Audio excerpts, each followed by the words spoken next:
Hello, everyone out there in the big white architecture world. It's 2023. We made it. Woo! And don't worry, we've got a lot of exciting stuff lined up. And what better way than to kick it off than with a good friend that I've known in the industry. I actually met at the tail end of last year. We met in person.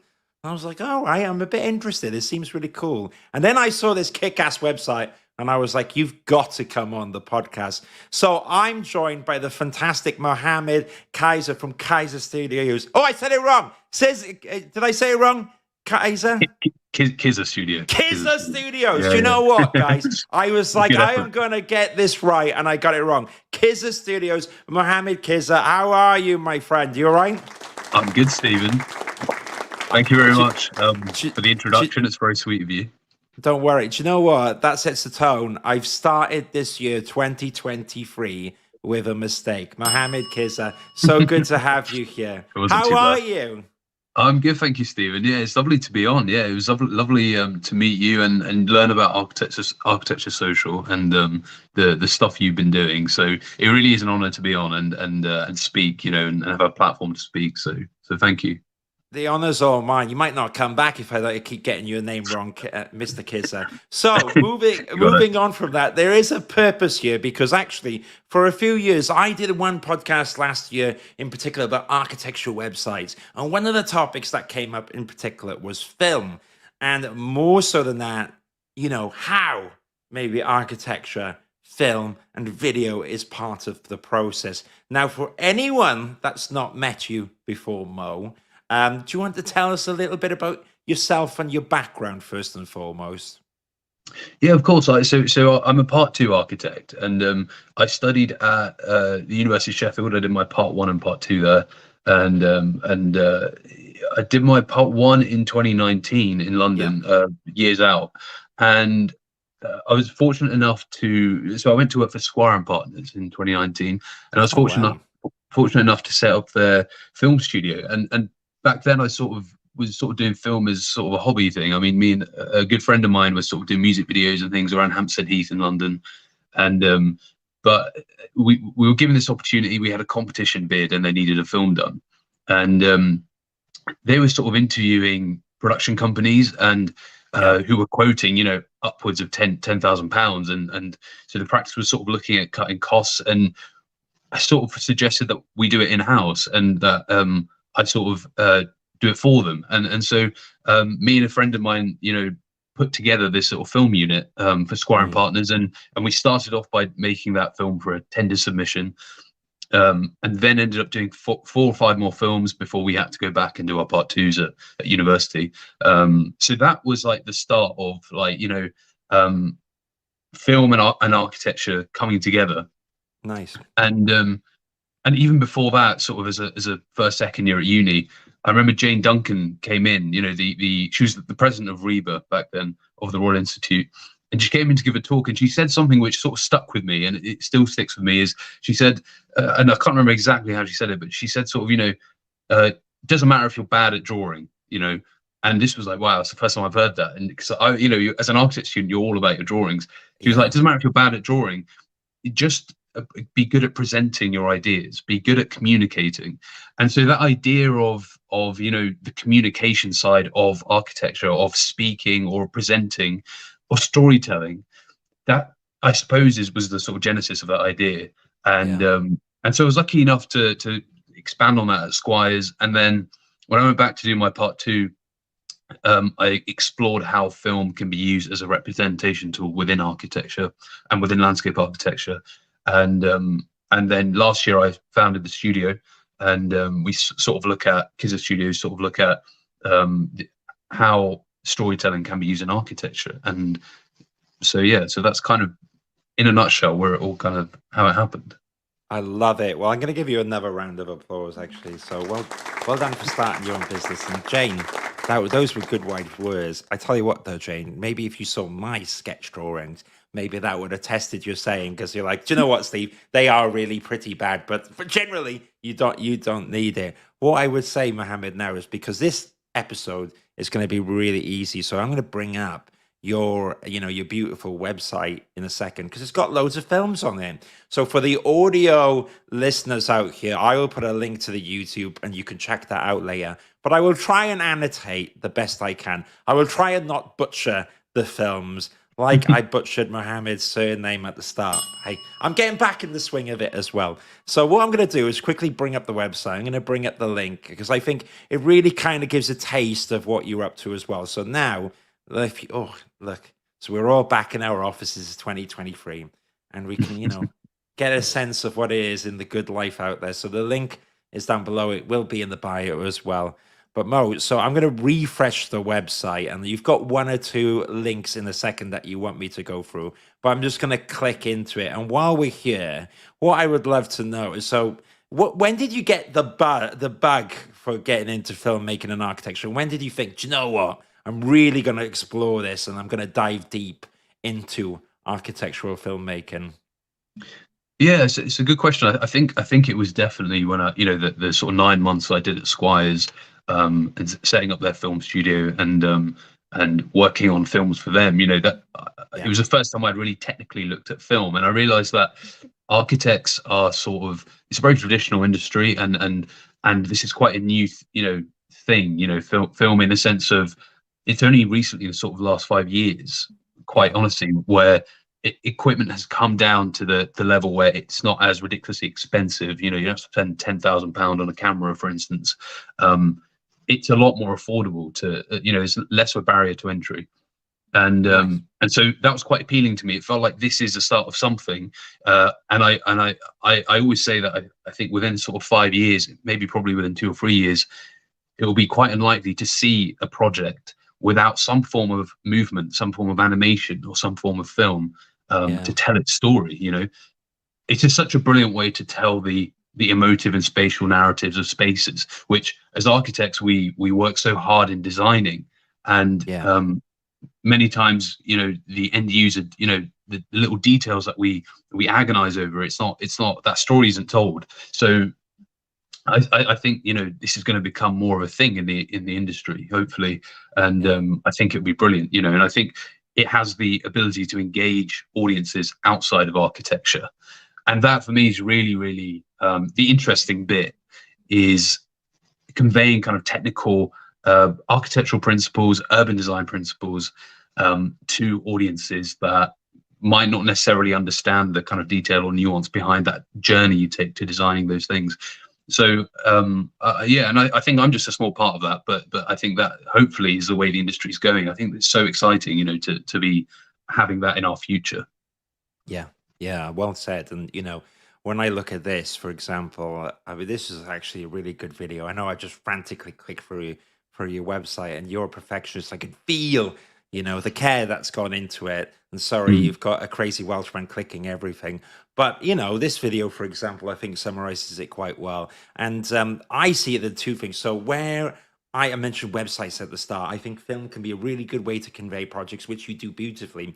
The other bit that I am always interested in as well is like studio culture. It's such a great way to see inside that space, to see people moving, to see how, the studio comes alive and so forth. But I've got a video here that you've told me you're particularly proud of, and I'll play it. Just promise me, Mohammed, that you won't copyright infringe me at the end on YouTube, for playing your video. Am I allowed? I get You're you. allowed, you're allowed. YouTube algorithm, you've heard the author here, so I'll play this. Maybe we can get the sound. If not, you let me know. If not, I'll put it big screen, but I can't see when it's playing. Can you hear the sound, Mo, or not? No, I think it's not working for some reason. It's muted. Do you want to just tell us a little bit about this video then while it's playing? Sure. So it's actually what you just mentioned about studio culture. I mean, with this film in particular, the practice architectonic, they have this very sensitive approach to landscape and connecting. How do you connect the architecture to the landscape? And so without the trick is getting across that DNA of the practice, that spirit of the practice, but not directly telling people. And a lot of films you'll see, even architectural films, you're kind of lost within the first 10, 15 seconds. You're, as a non-architect, it just becomes very esoteric and very artistic or conceptual, and you don't fully understand what's going on. So with this film, the idea was that, the thing that film can do really powerfully is get across emotion. And so to emotively get across that this is a practice which cares very much about landscape, about context, about the place in which a building sits. And so that defined the tone of the film. And so there's no bit in the film where, Jackie, the architect, is sitting there going, we care about, our buildings connecting to the landscape, or we care about a sensitive approach to design.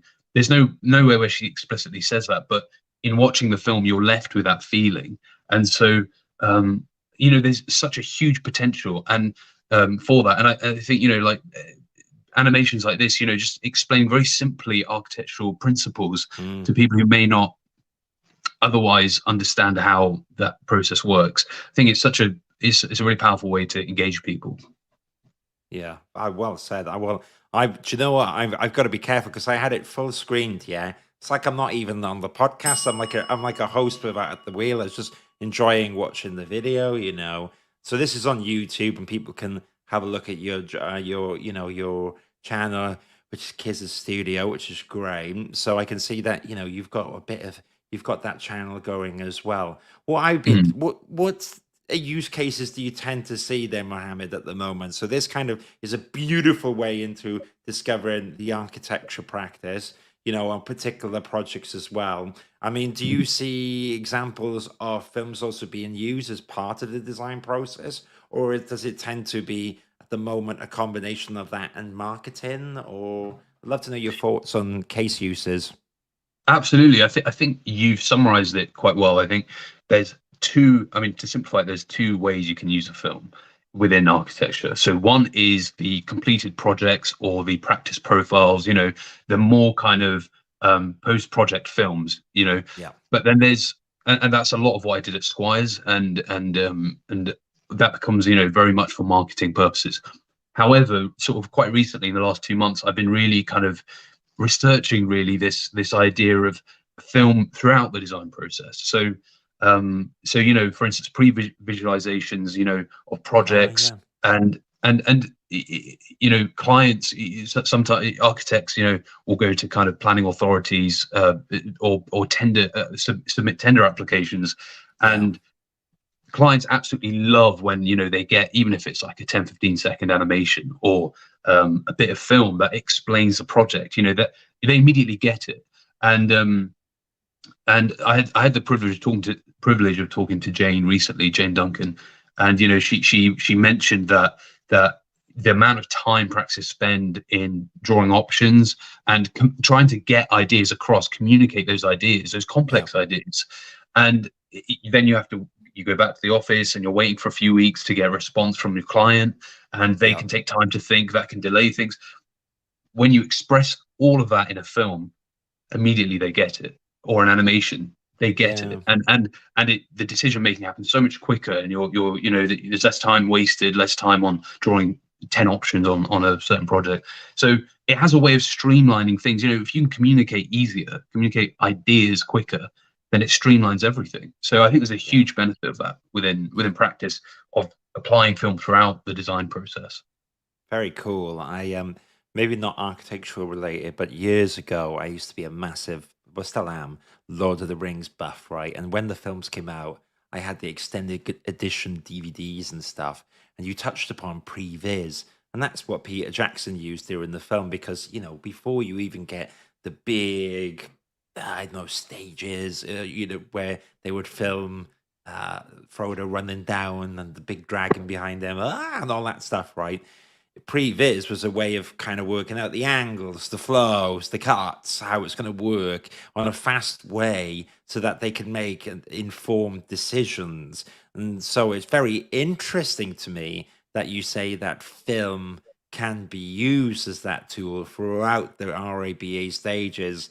Is it a case of, because a lot of the films that you do as well, which are beautiful films, is it more of a case then that you would film on site, you would film earlier, you'd meet the client and stuff, or because it's not this is different form of film than we're talking about than CGI pre-visualizations, right? Or is there sometimes the worlds collide? What's your experience, Mohammed, of previs? Well, it's interesting. Like I've had mixed kind of sort of thoughts from practice. I've been constantly testing these ideas of using film throughout the design process with practice. And some Yeah, practices have, they love the idea of the animation, the 3D animations, like you mentioned. So they love yeah, the idea of almost CGI type animation, CGI type previs.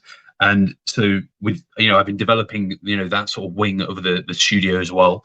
But a lot of practices just want to explain plans and sections very simply. The principles very simply, like you saw in that film. yeah, That film, the architectural project of that film was about decluttering several clustered spaces within a house, and right. pulling out some of the walls essentially, and allowing light through, and making those spaces a bit bigger. So that very simply we were able to convey that with an animation. Mm, So there's been sort of different responses from industry basically on that one, but it is okay. still something that is in development, and I think it's very rare to see. I don't know if with Khizr Studio, it's. I feel like there is, we're sort of working on something that's quite new Yeah. in the industry. Well, it definitely feels fresh. And I think that with film, where it gets really interesting is you've got the old traditional kind of ways of capturing film in this new digital world and how they collide. And, I'll frequently see, directors talking about how film evolves, but I imagine it changes like that in the architecture space. When I look at this, though, I mean, this is a good example. There's inception here because I'm looking at your website, but the way you've designed your website is also like how an architecture practice can design their website. And immediately a visual format, I think, is such an insightful way. I mean, confession, maybe it's something once the architecture social gets going and I get a few more pounds in the pocket, I can commission you one. But actually having a video at the splash page of a website makes such a big difference. I mean, do you know much more about that kind of stuff? Have you had people that have put videos on their website, architecture practices, which have had good engagement then, Mohammed? Yeah, absolutely. For a lot of practices, it is still about the marketing side. So they're and Yeah. they're seeing the value in film. So I did a project recently for. I mean, it's this one, yeah, for the University of Sheffield. So this is now Oh, on the. I clicked the This right is one. yeah, Hooray. yeah. So this is on the School of Architects, Sheffield School of Architecture webpage now, and this film was all about conveying the core principles of the school in a way which doesn't come across like you're being overburdened with being Yeah, sold something essentially. correct. Um, but yeah, what was your question? I've We're forgotten what you just said. enjoying it. Well, I tell you what, I've got another one while we're here because I Okay. think while here the universities kind of commission you to kind of do a video, what have you, students, right? I involving film in terms of your projects and so forth. Have you started to see perhaps more architecture students kind of go down the narrative of expressing their projects through filmmaking? And has that been successful from your point of view, or something that you would encourage people to explore, Mohammed? Well, that's a good point you bring up. I mean, so far we've sort of been talking about practice, but Yeah. the interesting thing is, I mean, I'm currently visiting tutor at the University of Sheffield as well, and tutoring Ah, storytelling, film, and animation. And what's been really great is when I did my master's 2 years ago, I wanted to submit my dissertation as a film because that was right. the logical conclusion of all of my research in representation of architecture through film. But they sort of were like, we can't really, you have to submit the PDF. So I ended up submitting almost two disses. It was the PDF one to get Okay. marked, and then I did a visual one. And what's been really great is that, so I've been tutoring there recently, and what's been really great is they've opened it up now, so they've allowed students to actually submit Oh, um, cool. film and animation. And it's been really great sort of tutoring students there. They've really, the room's always been full. They've really taken to it as a medium. And And I always say to them, it's not about it, it's not an end. Film is not an end, or Yeah. animation. It's a means to an end. Your overarching view should be, we're trying to tell a story here. Now, which parts of our story, of our presentation, can film play a part in? And there's been some brilliant projects that have come about, where one particular student has made sort of 40-second clips at key points in the narrative, which just, you just get it. You watch it and you just get, okay, this is the problem and this is the solution and the journey to get there.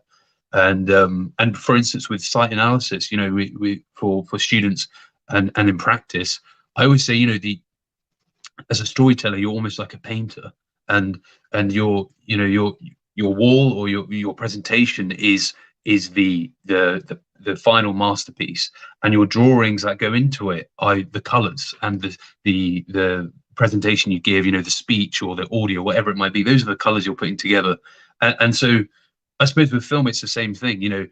With film, the film you end up with is your painting, and the footage you collect is the colors you use. And so I've got this sort of philosophy with site analysis that just capture everything you can get. Go from the smallest, most intimate parts of a project or a place, and zoom right out to the a drone level, urban design scale. Really interrogate the site from all aspects and all corners, and that can feed in directly into the design process, into how you come up with your proposal.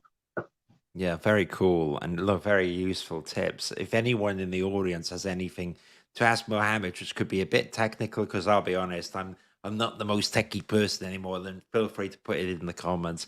Otherwise, I've got a few questions around that point actually that I'd love to hear.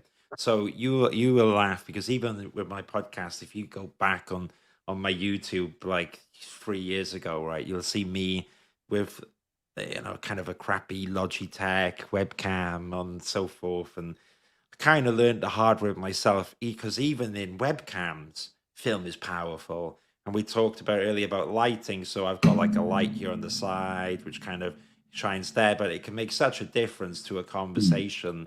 Lighting, drama, feel, emotion, eye contact, looking in the camera. I have to constantly remind myself to do that. Or sometimes if you're then looking too much into the camera, can be off-putting. So you kind of got to balance all these things. So there is like an art of film to even being on webcams. And that's the point I was going to say to you, is like, film is everywhere, right? You're talking about it in this amazing way of capturing a project, whether it's academic or professional or even the architecture practice. What I would argue though as well, it's everywhere. It's on your laptop, it's us getting ready to do this podcast. I mean, do you see film more and more then, Mohammed, becoming commonplace throughout the whole design process of architecture? Yeah, I do, and I think, like you say, it's kind of everywhere. And recently, we've seen the likes of, within the last 10 years, Instagram and Yeah. TikTok and film being used by more and more industries across different industries, and architecture being the very sort of traditional industry that it is.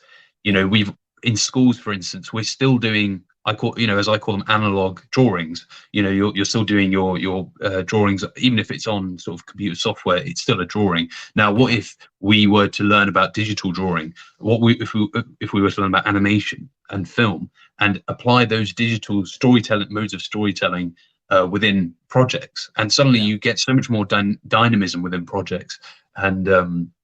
And so that's something that I really keep, sort of researching really, and it's an ongoing process. But things are always constantly changing, and digital storytelling being somehow threaded through our industry is Yep. really interesting to me. Just the different ways in which it can be applied, and there's probably ways that I've haven't even thought of yet. But that's really interesting to me.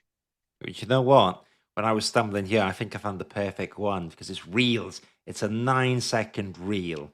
Reels as well is the one which I find interesting, because, of course, what you're talking about, expanded, beautiful video, is really interesting. But those TikTok reels and Instagram reels, they're not going away, and there's very divisive feeling. So I'm going to play this one back. It probably has some really cool music. I'll get the music for next time. But this 9 seconds, right, where you flashing through things, it's thoughtful, it's tasteful, there's all this stuff. That can be such a big thing.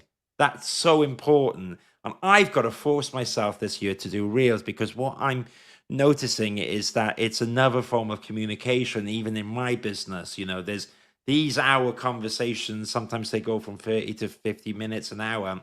Some people love them. It's not the format for everyone. Some people don't have an hour. So maybe you cut this up, you put it 30 seconds, 60 seconds, 9 seconds, right? But then there's a good example here of Water's Edge.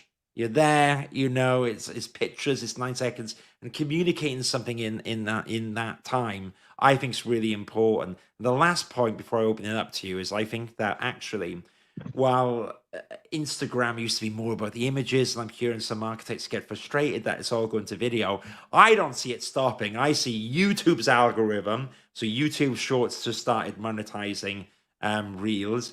TikTok's not going anywhere. It's constantly booming. And Instagram is following as well. What's your thoughts, Mohammed, on the short videos and that culture of Reels at the moment? I think it's, like you say, it's kind of here to stay, and it's another it's another form of storytelling. It's a more edited, pared back version. But and whenever I work with practices, you know, I'll always say, I mean, I spoke with Damien Burrows recently about this. He's Damien Burrows architects. They have this method of, they'll commission a film, and from that film they'll get about a dozen reels that they can post. So they're quite kind of recent in their thinking of this. You know, it's not just a long format film, but how can that film be broken up into these shorts, like you say, and posted on social media? So from one film they could get, you know, content to last 6 months up to a year, and they can repost certain things. So you end up with actually one film maximizing your reach by quite a lot if you're clever with how you use that footage. So yeah, I think there's a place for that within the industry. And it's, you know, talking to students at Sheffield, you know, it's really interesting seeing how some students really take to that mode of storytelling. You know, what if we show like a 20-second montage? So yeah. Well, I agree, and actually, you will laugh, because if I was part of your film studio, Mohammed, I would have got a big fat F this year, because I was like, right, I'm gonna go back through all my all my podcasts and all the conversations, and I'll get little nuggets and I'll put it out. Okay, and I did one, and I didn't do it. And consistency in that world is key. But I have seen some people pop off in reels, like Thomas Roundtree's Hamza Sheikh, popping off. You get that reel, thousands and thousands of likes. It is absolutely, whether you're a student or an architecture practice, I think, don't faff around with images on Instagram anymore. You need to get into reels. And actually, while I think you've got this amazing approach to the way that you do videos, it is also interesting to see, isn't it, the hustler culture that's coming of people doing these reels. And also I'm starting to see, and you're part of that as well, the architecture influencers. Can you believe it? There's probably one or two architects out there which is clicking off right now, going, oh my gosh, I do not want to be a part of these architecture influencers. But hey, they ain't going away. And what I noticed, your editing is kick-ass, but the Hamza and Tom that I mentioned as well, and Sana at Scale, all the editing is really damn good in different ways. And I think you've got your own approach, which is amazing for the short and long-term formats, and I admire it. That's why you're here. I'm also impressed as well with different people's perspectives on how they're editing up these reels. So in your words, Mohammed, do you think it's a bit of a fresh space right now? Do you think there's like room for people to get involved, or is it saturated, or is it at the start, you know? Yeah, there's definitely room for people to get involved, and it's a tricky one, because I don't, you know, the whole influencer thing, it's, you know, that's it it intrigues me, that space as well. I'm not sure if Yeah. I'm fully part of that, but it intrigues me, because I wonder if and like you say, Hamza and Thomas Roundtree, the work they put out is amazing. It's just interesting to me how architecture, how industry will, what it will make of that, what it will do with that. And I suppose I'm much more, Khizr Studio is much more of a service to practice as opposed to being this kind of audience facing influencer studio or whatever. But Yeah. yeah, I don't know what the right answer is to that. It's interesting to me, Yeah, how maybe that will there play is out. no answer, isn't it? That's the thing. I'm pondering it like you, and even for me, I remember thinking, "Oh, it's going to be really difficult to kind of Mm, edit and cut up a long format."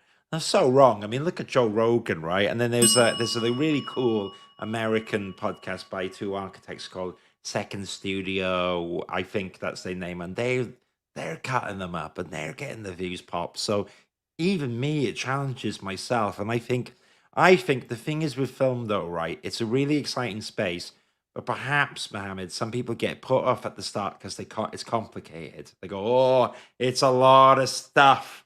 I'm not too mm. sure," and then they leave it. "Oh, it's a lot of work editing." What would your advice be on like anyone just kind of getting started in it? Of course, they can speak to you about you using your expertise to flesh something out, but maybe someone who wants experimenting, where would you start just to get the bug going? Yeah, I mean, I think that the like I said, sort of in the last 5 years, things have just become, there's such a low barrier to entry, and most phones have ridiculously good cameras, so I also always, it's like you mentioned about the editing, that the magic really comes through in the edit. Yeah, It's not, it's important to have good production quality, 100%. Obviously, as a film studio, Khizr Studio, had the whole premise of Khizr Studio was bringing together amazing production quality that you get from production companies. But sometimes production companies lack the um, rich architectural narrative. They don't come from an architectural background, so yeah, so the whole point of Khizr Studio is to bring together the amazing production quality and also the rich architectural narrative, and that's kind of the place in which Khizr Studio sits. But in terms of your question, just practice. It's just the same as everything else. It's just practice. yeah. Um, doesn't matter if you use your phone camera, what mic you use, if it's what lenses you use. Get hold of whatever you can, whatever's available. And the work I did at uni, for instance, I didn't have an amazing camera. I had to use the loaned equipment from the university, which was like 6 years old, or whatever. Terrible. Yeah, exactly. Yeah, But you yeah. learn. Yeah, Yeah, you learn, and it does the job. And the point is to get you always to remember you're telling a story. And I say this to students: don't be picky over the or perfectionist over the production quality. Focus on the edit, on how you're telling that story, and that's the most important thing. very cool. I mean, production can be really technical, so it can you Yeah. can it's a kind of a black hole, really. Yeah, fair enough. I brought this video up again because I really like it, man. And I think it's just like, and then again, this video, which is quite interesting, is your take on a business card, which I think is really cool. We're not talking about a physical piece of card. It's about explaining your business. So it's quite meta in that way, but it Yeah, works. And that's how businesses can communicate what they do. We haven't even got sound on, and I understand exactly what's going on. Do you know what I mean? And that's something I learned actually on the LinkedIn influencer course, was like how much people need subtitles, how many people are on their phone in places where they can't hear mm, audio, and there's all these tricks that and then people slowly learn after time, and I've done it. And we were talking about this, Mohammed, before, weren't we, about what should we call this title and all this stuff, because these little things, these tricks that you pick up make a big difference. Now, just before we move on, there's a lovely Sandra Gopan in the audience, which has asked a question. Oof, takes the pressure on me. So, and we can just have a bit of an attempt at it, Mohammed. Sandra mm. asks, how and when were you confident enough to use film as a tool for / in the design process? can you also explain your journey from this passion blooming into your design studio? So a lot to cram in there, but try your best, Yeah, I suppose that, it was when I started my part two. I immediately, in our site analysis, went straight into using, I didn't have a great camera back then either. I just used my phone. So I immediately was recording everything, going to site, recording absolutely everything. And so then it was like, right, so that's a site analysis. But then Yeah. I was interested in how, and I don't have an example of this, which I wish I'd bought, but how you can use film and then trace on top of it with a traditional drawing. So you'd have a piece of film as a site analysis with a section or a plan, and start just experimenting with different mediums. And my tutors were really encouraging of that, of using the different mediums. So I think that built my confidence massively. I was never, especially at undergrad, was never a confident student in architecture at all, but always loved experimenting. And I think with when masters came around, I was a lot more confident with using film. I'd done the stuff at Squires, so that was a real blessing in having that experience, and so that kind of helped. I think for anyone willing to try it, just use your phone and go and do stuff. And I think we've all seen Netflix documentaries. We've all seen, we've all got TikTok and Instagram and YouTube, and you can't get away from it. So inherently everyone's a storyteller inherently. So everyone has the ability to do this. In terms of, the journey into doing the design studio, I always knew, Squires actually wanted me and my friend who set up the studio, to come back after our masters. And then COVID happened, and that plan sort of fell apart. And even outside of that, I knew in a few years, I'd want to set up a filmmaking studio. I knew that was what I was really interested in that idea of storytelling. So it was kind of unplanned that I set it up last year. But the opportunity came around, I was talking to a developer about doing a film, and they sort of commissioned me to do it. So then I was sort of in this position where I was like, now's the time to just do it and see what happens. And the good thing about, being in your 20s is that you can do that. And if it doesn't work out, then you can go back to, be a part two or whatever it is you want to do. So nice. I think, I think everyone has it. We're very lucky, we have, most of us are very fortunate that we have sort of the basic things taken care of. We can generally afford food, and we have somewhere to stay. So I'd encourage anyone, if you have any ideas, that you think could be useful, could be useful to practice or to whoever, just go for it and see what happens. Give it 6 months or a year, see what happens, and you definitely won't regret it. So. Wow, there you go. Powerful words. I'm so engrossed. I think visual formats always seduce me because I forget my sound. So get a bit of an audio trick there, little nugget there. So interesting, Mohammed. So what I would say now, before we wind down or anything like that, you can ask a few questions for me, but is there anything, and we have covered quite a lot, is there anything that you wanted to add to the mix, which you're, intrigued or passionate about? I think we've covered quite a lot. I think for me, it's important that the work I do is useful, and I think going back to that question from LinkedIn, to always aim to do useful things, and I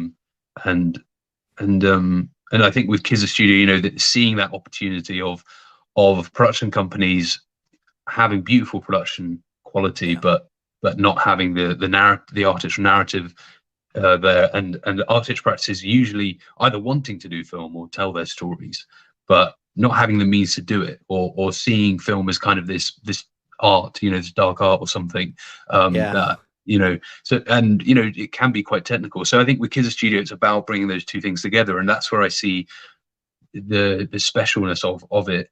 And who knows if it will be successful, but it's something that I really wanted to do, so that was why I set it up, really. And I think that's it. That's it, really. Well, I think you should be really proud of what you've done, and I think that it looks kick ass. I remember when we met, and then you were like, "Check out my website." I was like, "Yeah, we'll check out," because we were in the middle of the trade show, and then I looked at it, I was like, "Hot dang, this is a good website. This is not like amateur hour," and there's nothing wrong with amateur hour, like you say. The last note I'd say before I'll take whatever question you want about anything you want is that while I love your work, another example of a filmmaker I know is Will McDaniel on YouTube, who studied architecture. So anyone out there, check out Will McDaniel's work. I'll probably actually bring one up. Actually, I'll do it now. He won't mind. I'm pretty sure he won't copy strike me because I used to be his like university flatmate. So I'll bring this up because this is another extreme of filmmaking, but the point I'm going with it is that he studied architecture.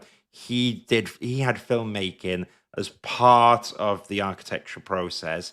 And now he's basically, a big YouTuber with 949,000 subscribers. Mental. And he was a good flatmate. We used to have a few cheeky beers. I got a few naughty stories which I can't put on air as well. But that was back in the day. We were younger. We were 19, 20. He was a great guy. But basically, Mm. Will, and I've done a podcast with him before, right? He's got all these models and he's got this crazy imagination. But all the models he's done, right? He learned from architecture and is experimental in the process. So I think what you do is awesome. There's an extreme for everyone, and if he can do Yeah. it, anyone can do it. And film can go in different, weird, wonderful ways. I mean, Mm. this is definitely a weird and wonderful way, but it's Mm. it's definitely a way. So people can check out Will, but I'm going to bring your website up in the end. Oh, we've got an interesting comment from Nick Kaufman, who is kind of part observation, part question. So I'll bring it up. Nick passionately says, "Why are architects so allergic to narrative storytelling sometimes? Question mark. I feel like they read narrative in raw space sometimes, which is not legible to ordinary folks." Very interesting discussion, though. Thanks, Nick. I really appreciate that. Mo, do you have anything to add to that little thought there, or Nick's perspective on storytelling? Yeah, I mean, it's a really good point. From my experience, and I don't know if this, I went to Sheffield University, but we weren't really, it wasn't something we were really made aware of. It was like focus on the drawings, focus on the models, and which are very important in telling the story. But as I say, those are sort of colors. To paint a real picture, it's something you need to be aware of. And I think for me, even me, it took me till after my part one, realizing how important it is, and that Yeah. lecture from Jane Duncan, to realize that wow, this is actually a thing that is quite important. Um, and I think, like Nick says, the narrative can be sometimes very specific to architects, and as architects, we forget we're not designing for architects; we're designing for non-architects, and we have to be a lot more coherent in our and effective in our communication to get across some of these things. And people love it. People love to see that journey, and clients love it. There is a real hunger out there for this. So and Yeah. like Will, the chap you just showed, there's space for everyone. And it's really exciting, really interesting. So I think it's just about being aware of the storytelling angle.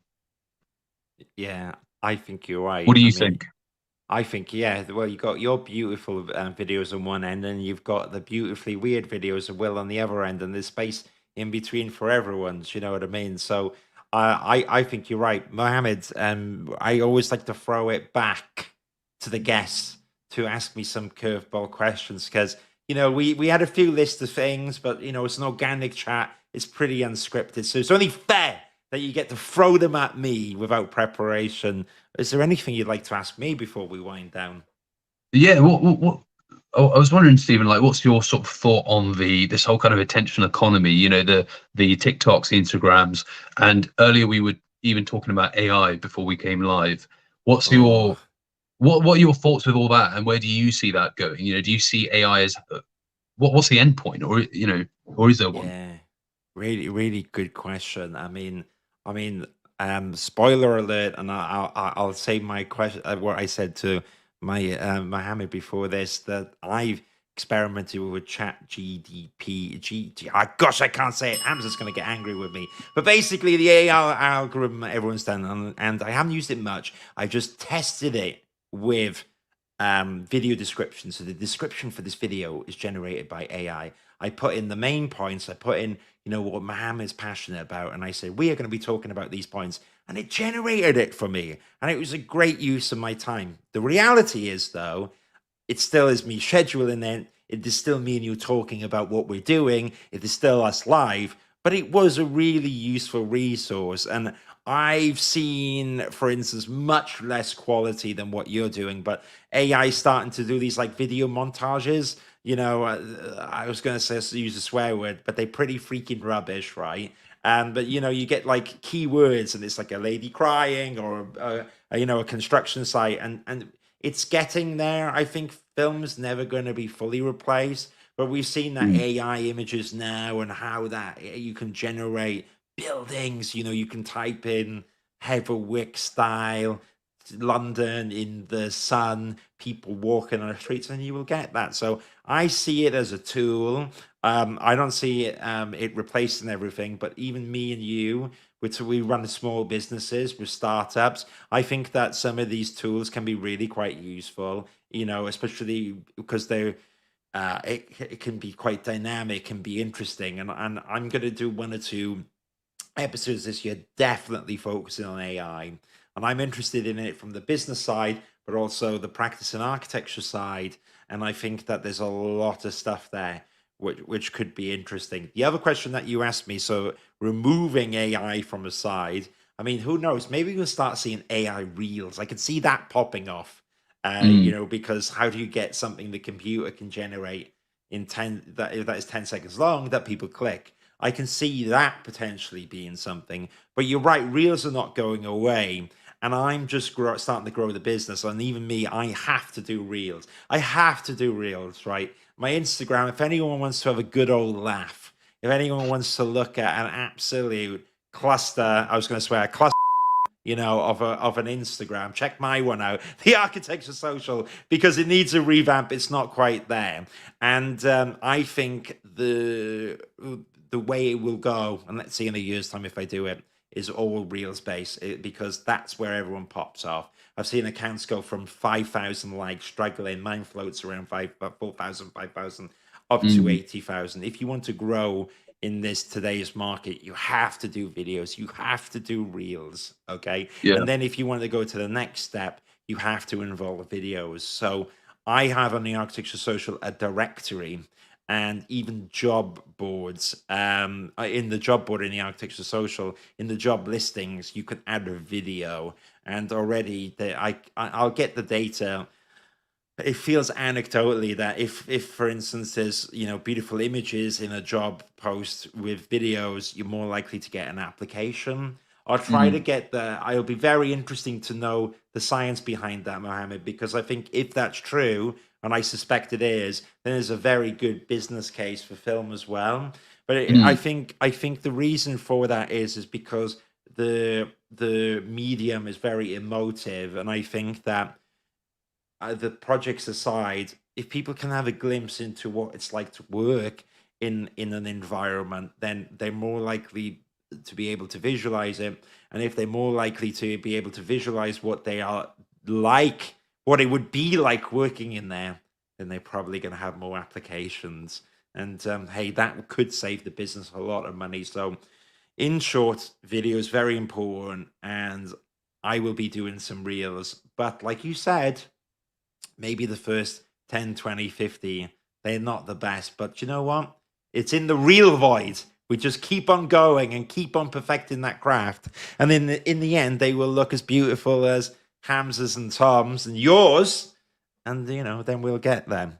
But that's my thoughts on it. Was there anything else you wanted to ask? No, I think that's brilliant, and I think the work you're doing with Architecture Social is, I think it's quite pioneering, and it's very inspiring. It's something that I look up to as someone who's just started up and a studio. So yeah, I'm looking forward to seeing what you do with your Instagram page. Oh yeah, that's the one to do up, isn't Pressure's it? on. Yeah. It's up and coming. That's what the way I would say. It needs a renovation, a lick of paint. But Mohammed, Khizr, it's absolute pleasure to have you here. So the website is Khizr Studio, which is www.khizr.co.uk, which is spelled Chizr, not to K-H. pronounce Kaiser, like I did at the start of the website. I knew I would do it. Damn. Thank you so much, Mohammed, for being here. You're an absolute joy. Please connect with Mohammed on LinkedIn. I'm going to end the broadcast in a bit. Mohammed, stay on the stage. But thank you guys in the audience. I do have an extra special live stream tonight, which is going to be pretty good. It's going to have less film than today, but we're going to have some top tips. But Mohammed here is the expert in all things film, and I can't wait to see where he gets up to it. Well, you go back to work now. Sorry, I'm going to stop talking, so hopefully I won't get you into trouble anymore. See you later, guys. Take care. Bye-bye.